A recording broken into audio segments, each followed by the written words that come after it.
Bienvenue à tous dans le JT Live organisé par le groupement Différence. Donc, si vous êtes connectés aujourd'hui sur l'invitation de votre cabinet d'expertise comptable, vous avez sûrement remarqué qu'il y a différents logos affichés à côté de moi. Ce sont les logos des différents cabinets euh, adhérents, membres du groupement Différence.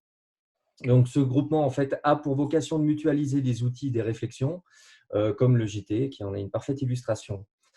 Celui-ci sera rediffusé, j'anticipe quelques questions, en replay sur le site de votre cabinet dans un flux dédié au Covid-19. Il est en principe réservé à nos clients, mais en cette période compliquée, toutes les actions de solidarité sont les bienvenues. Donc, vous pouvez évidemment partager ce JT avec d'autres personnes. Dernier point pratique concernant les questions. Je vous invite à poser des questions sans aucun problème dans l'espace de discussion. Nous y répondrons par la suite, pas en live. Nous préparerons les réponses que nous publierons ensuite, évidemment, tout comme le support que vous recevrez. Nous publierons les réponses sur nos fils d'actu. Donc, je vous souhaite à tous une bonne réunion et je vous présente donc Franck Scozzaro, expert comptable au sein du cabinet d'expertise comptable Alliantis, et moi-même, Richard Monnier, responsable de la relation client au sein de ce cabinet. Aujourd'hui, le sujet, c'est le report des échéances fiscales. On va démarrer sur les impôts directs et puis ensuite sur le social et on va parler des travailleurs indépendants également. Franck, on va démarrer tout de suite sur les impôts directs. Donc déjà, qu'est-ce que c'est? Et Alors, le report, on peut demander. ça marche. Eh ben, bonjour tout le monde, bonjour Richard. Donc effectivement, on a vu qu'il y a pas mal de mesures fiscales qui ont été mises en place par le gouvernement, et notamment sur les impôts directs. Alors déjà, les impôts directs, qu'est-ce que c'est? Ça va être l'impôt société, ça peut être la CFE, la taxe sur les salaires. Mais attention, en aucun cas, ça peut être la TVA. La TVA, c'est un impôt indirect, donc on n'aura pas de mesure sur la TVA. Voilà. Donc, en fait, les entreprises qui subissent des difficultés financières liées à la crise ont la possibilité de demander un report de ces impôts directs pour avril et mai via un formulaire, je crois, hein. Oui, c'est ça, c'est exactement ça, Richard. Via un formulaire, on peut demander le report des échéances. Ok, Il y a un formulaire qui existe sur le site des impôts, qui est ok, assez simple à mettre en place. Euh, donc, comme je vous le disais, on peut le mettre en place à la fois pour l'impôt société, la taxe sur les salaires, la CVAE, et même si vous avez mis en place un échéancier pour votre CFE, si vous payez tous les mois, vous allez pouvoir demander le report ou si le report en tout cas de ces paiements. ok. On est d'accord que si on a des échéances qui ont déjà été réglées, on peut demander un remboursement. Exact. Si votre comptable a été trop rapide et qu'il a déjà fait les déclarations avec les paiements, on peut revenir dessus et demander le remboursement de cette échéance. Donc, pas D'accord. hésiter à le faire si on a des soucis de trésorerie. Alors, ce que je te propose maintenant, Franck, c'est qu'on déroule un petit peu impôt par impôt. On va commencer par l'impôt sur les sociétés, Eh bien, hein, très pour bien. rentrer dans le détail, que tout le monde comprenne bien. Et puis, on va dérouler un peu tous ces impôts, toutes ces échéances, et puis voir un peu les modalités euh, que nous allons réaliser. Alors, tu nous parlais de l'impôt société. Effectivement, le paiement du solde de l'IS pour les sociétés qui clôturent leur compte au 31/12/2019 Mhm. devait payer normalement le solde au mois de mai. Donc, il a été décidé de reporter cette échéance au 30 juin. D'accord. Donc, on verra, en fait, il y a beaucoup d'échéances qui sont reportées au 30 juin, quasiment toutes, en fait, hein. Mais c'est bien, on va quand même les rappeler une par une. En revanche, pour l'acompte d'IS, qui était normalement au 15 juin, on n'a pas encore d'informations dessus. Il paraîtrait D'accord. assez logique que ce soit reporté, mais tant on n'a pas de validation, on attend et on donnera l'information à nos clients dès que possible.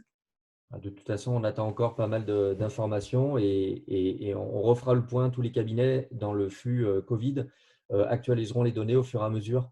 Par contre, à noter quand même, alors évidemment, ça ne va pas concerner tout le monde, mais il y a des mesures un peu exceptionnelles pour les grandes entreprises, non? Tu as raison, encore une fois. Pour les grandes entreprises, c'est vraiment les grandes entreprises, hein, puisque c'est au moins 5000 salariés ou avec un chiffre d'affaires consolidé supérieur à 1,5 milliard d'euros. Donc, pour ces sociétés-là, elles peuvent demander le report des échéances fiscales. Par contre, elles ne devront pas verser de dividendes, elles ne devront pas racheter leurs propres actions, entre le 27 mars et le 31 décembre 2020.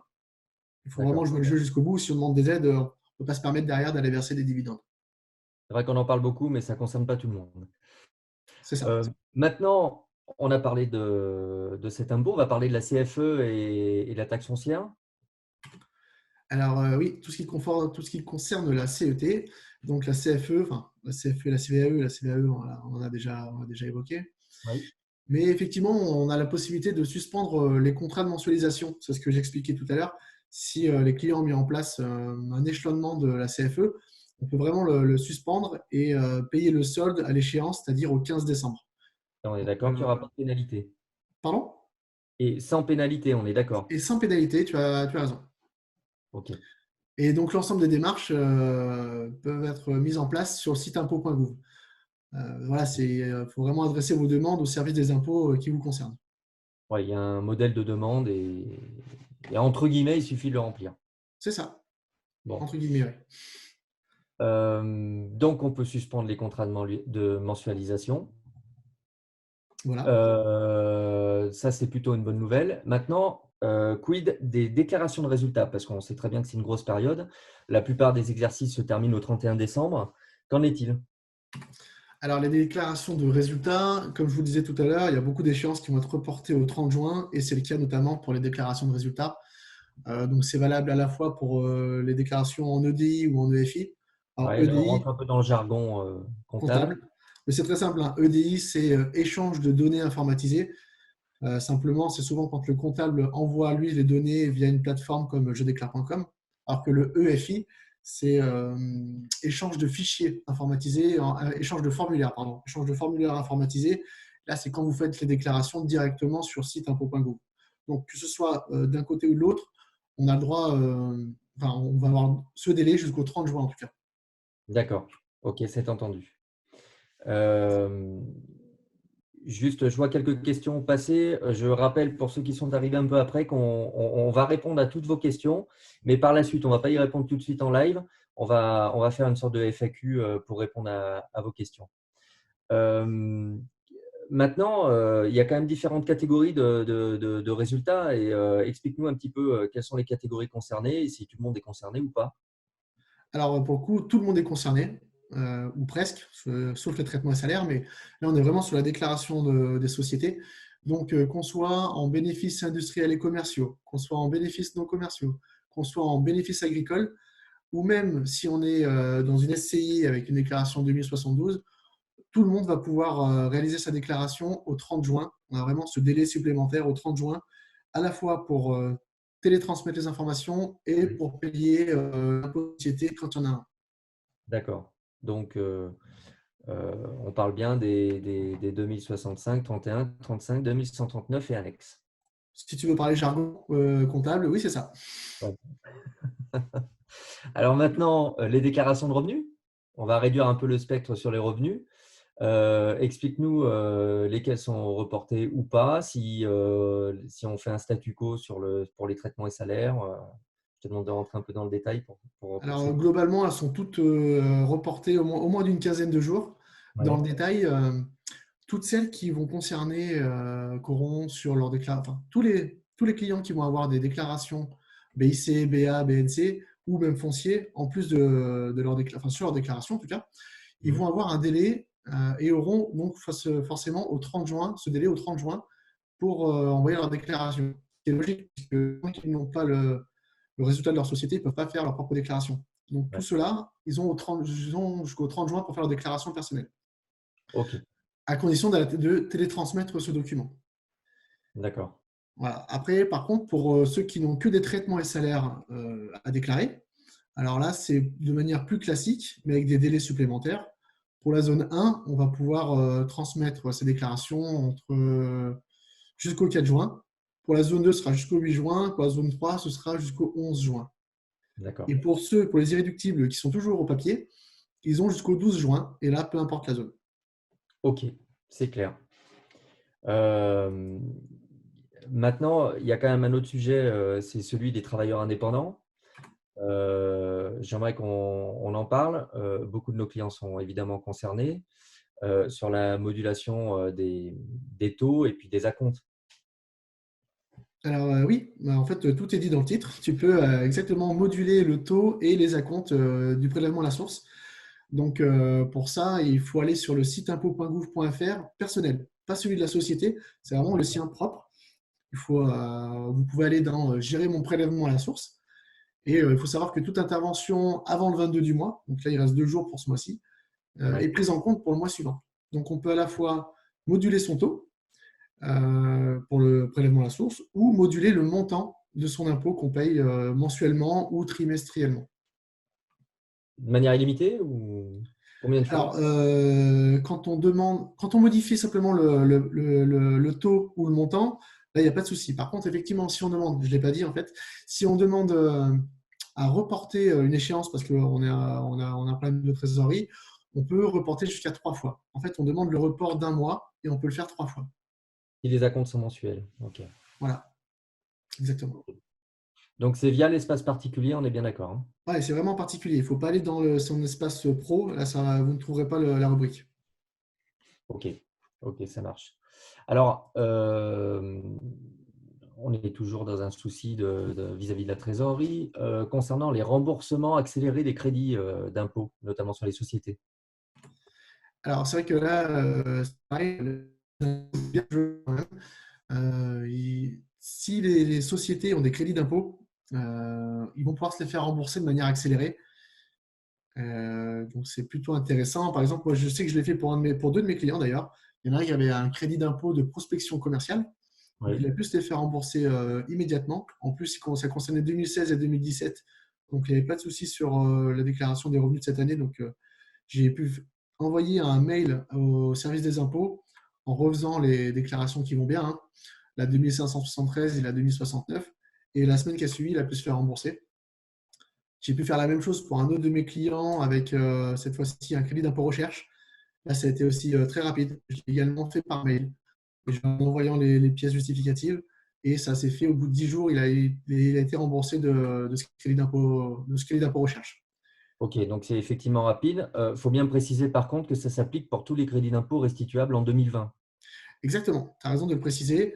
Si par exemple vous aviez bénéficié l'année dernière d'un carryback, enfin bénéficié, si vous aviez recalculé un carryback, donc c'est retour en arrière des déficits, Oui.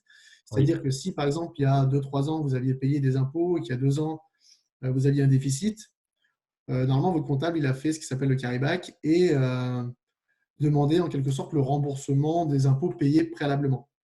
Ce qui se passe, D'accord. c'est que ce remboursement il se fait au bout de 5 ans. Donc si vous n'êtes pas au bout des 5 ans, vous ne pourrez pas vous faire rembourser ce montant-là, D'accord. puisqu'il n'est pas Alors, restituable en 2020. on va rentrer un peu dans la tambouille un petit peu technique. On a un slide ensuite sur le remboursement accéléré avec ce que tu as expliqué tout à l'heure, hein, la méthodologie. C'est-à-dire la demande de remboursement de crédit d'impôt via un formulaire qui est le 2573. Ensuite, je te laisse dérouler peut-être Ouais, 2069. exactement. Non, mais c'est ça. Il faut donc là, on explique sur le slide qu'il faut se connecter à l'espace professionnel. Moi, je l'ai fait par mail, hein, directement en contactant mon SIE, mais les deux Ouais. solutions sont valables. Donc, la demande de remboursement, de toute façon, qu'on soit en temps de crise ou en temps normal, il faut la faire sur la 2573. Il faut également ajouter à cette déclaration la 2069 RI, qui permet de Oui. justifier les impôts. Et à défaut, si on n'a pas encore déclarer sa liasse comptable et fiscale, il faut accompagner un formulaire 2572. D'accord. Et OK. pour justifier que vraiment on a le droit à ce crédit d'impôt, qu'on n'aurait pas derrière un impôt à payer. Enfin, parce que dans ce cas-là, le crédit d'impôt viendrait simplement diminuer l'IS à payer. Donc on n'aurait Ouais. pas de restitution à avoir. Donc il faut Ouais. quand même être sûr de ce qu'on fait. Alors, là, on était quand même sur le remboursement accéléré. Maintenant, j'aimerais que l'on parle en fait des remises d'impôts directs. Comment en bénéficier? Alors, c'est vrai que les qui ont des grandes difficultés peuvent solliciter auprès du comptable public un plan de règlement des échéances fiscales, Oui. voire même parfois une annulation de ces impôts quand ils sont en grande difficulté. Voilà, c'est ce qu'on nous dit là. Si les difficultés ne peuvent pas être absorbées par un tel plan, on peut solliciter une remise des impôts directs. Donc, une remise des impôts directs, c'est vraiment la remise, ça veut dire que c'est un abandon de l'impôt. C'est que Ouais. le SIE va vous accorder l'abandon de cet impôt. Il faut vraiment être en grande difficulté pour y avoir droit. Donc, c'est du cas par cas, en fait. Il y a une étude vraiment ad hoc au cas par cas, hein. Exactement, c'est ça. C'est vraiment une mesure gracieuse. Elle est soumise à un examen individualisé des demandes et ils tiennent compte quand même des situations et des difficultés financières des entreprises. Ouais, il y Et a quand voilà, même de un toute dossier façon, assez complet à préparer. On le voit dans le slide euh, suivant, justement, hein, qui précise un petit peu le dossier à constituer, sachant qu'il y a un dossier simplifié pour les TPE de 0 à 9 salariés avec un chiffre d'affaires inférieur à 2 millions d'euros. Donc, il y a quand même des éléments à préparer. Ça te ferait un peu de boulot, Franck, quand même, là. ça fait un peu de boulot. Mais de toute façon, depuis le début du confinement et ces histoires de Covid-19, on a un peu de boulot. Ça nous rend vivants, c'est bien. Ouais. Alors, on a laissé la liste, on ne va pas la citer, hein, du dossier à préparer sur le slide que tout le monde pourra consulter. Alors, on en vient au sujet évoqué tout à l'heure, la TVA. Donc, sur les remboursements de crédit de TVA, j'aimerais que tu développes un peu ce sujet maintenant.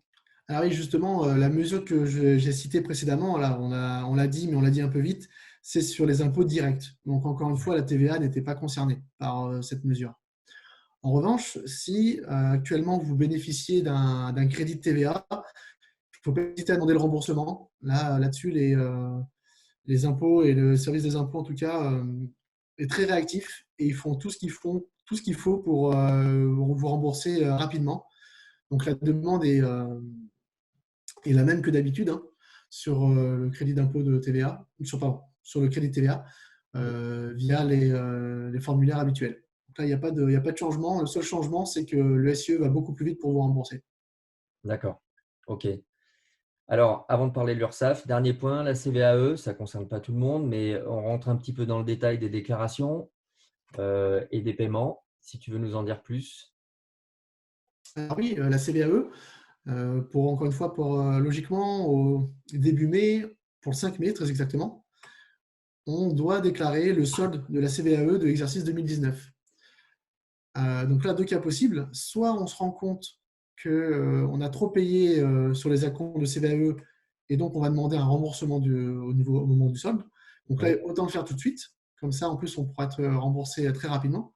Donc on va maintenir ce délai au 5 mai. Et dans ce cas-là, donc, on va pouvoir se faire restituer l'excédent. oui, Si toutefois on se rend compte qu'on a un solde à payer, dans ce cas-là, on a le droit de faire nos déclarations à la 1329 au 30 juin, comme le reste de nos déclarations.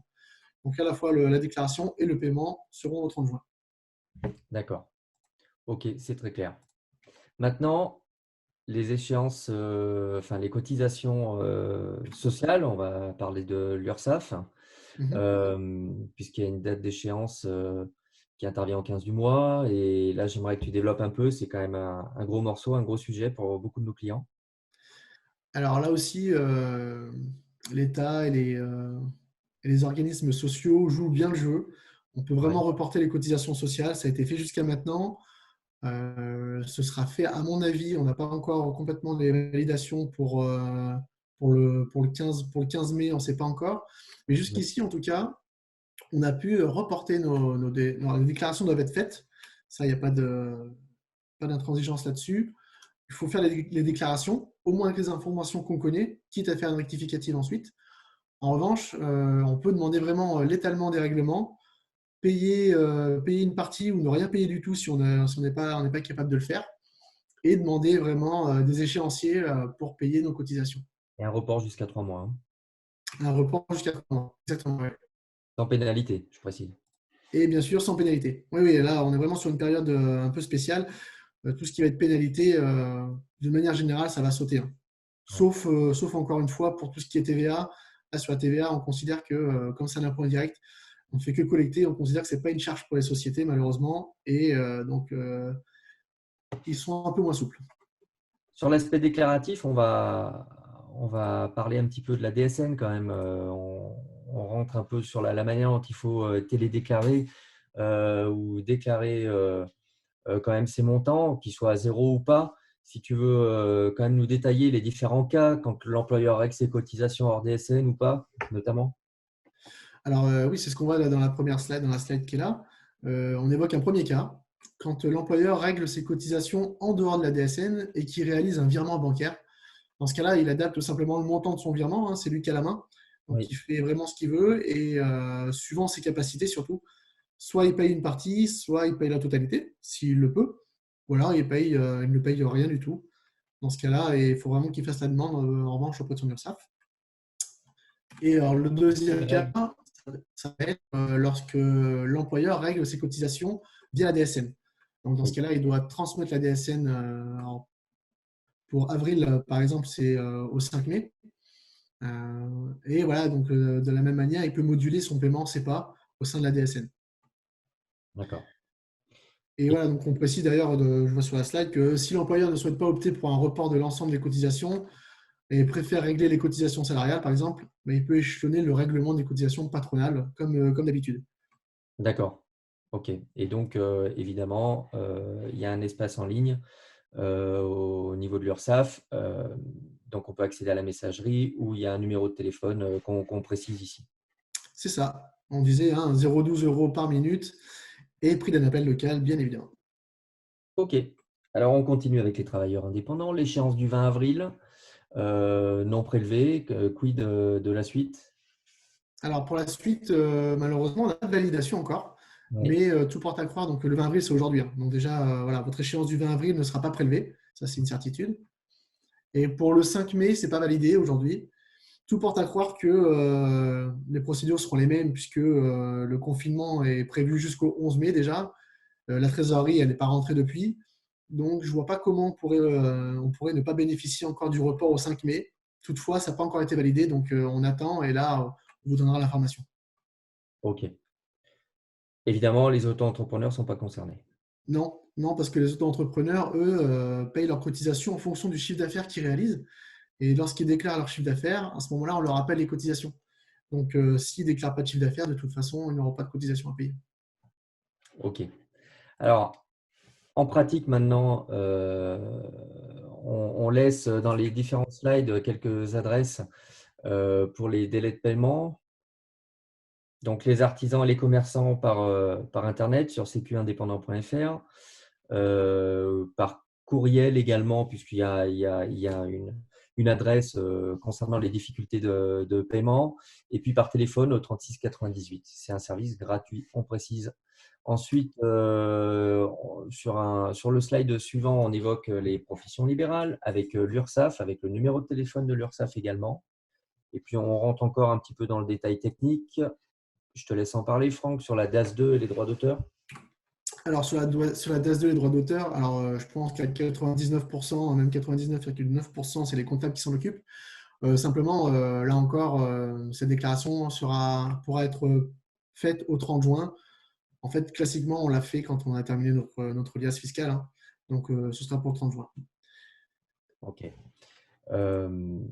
Dernier point quand même, parce que pour faire face aux difficultés financières, il existe un service financier, une commission, on va dire, dédiée. Donc, c'est la commission des chefs des services financiers, la CCSF, qui peut accorder aux entreprises qui rencontrent des difficultés de s'acquitter de dettes fiscales et sociales, et également de délais de paiement. Donc, il suffit que le débiteur en fait, saisisse la CCSF ou fasse appel à un mandataire ad hoc. Voilà. Donc, c'est une dernière mesure qui a été mise en place. Franck, est-ce que tu as quelque chose à ajouter là-dessus? Non, je pense que là, tu as été suffisamment clair, tout a été dit. La commission des chefs, voilà, avant, on appelait ça le co des chefs. Ça a changé de nom il y a 4-5 ans, je pense. Et effectivement, il ne faut pas hésiter à solliciter en tout cas cette commission des chefs quand on a de lourdes difficultés. Et c'est l'occasion en même temps peut-être de demander des remises et voilà, l'abandon de certaines impositions. Il y a des mesures qui sont mises en place là, par le gouvernement. Il ne faut pas hésiter, il faut y aller.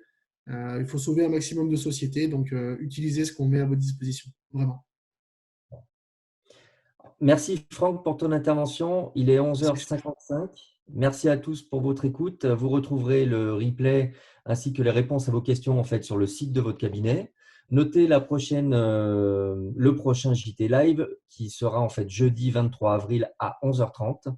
Le thème sera Entreprise, comment aborder la sortie de crise, les différents scénarios, co-animés par Jean-François Pansard et François Delbecq du cabinet Pansard et Associés. Vous pouvez vous inscrire directement sur le site de votre cabinet. Franck, je te laisse mettre le slide qui rappelle un peu ces informations. Pardon. Voilà. Merci à tous pour votre écoute. Je vous souhaite une bonne continuation, bon travail à tous et à très bientôt. Merci Franck. Merci Charles, bonne journée à tous.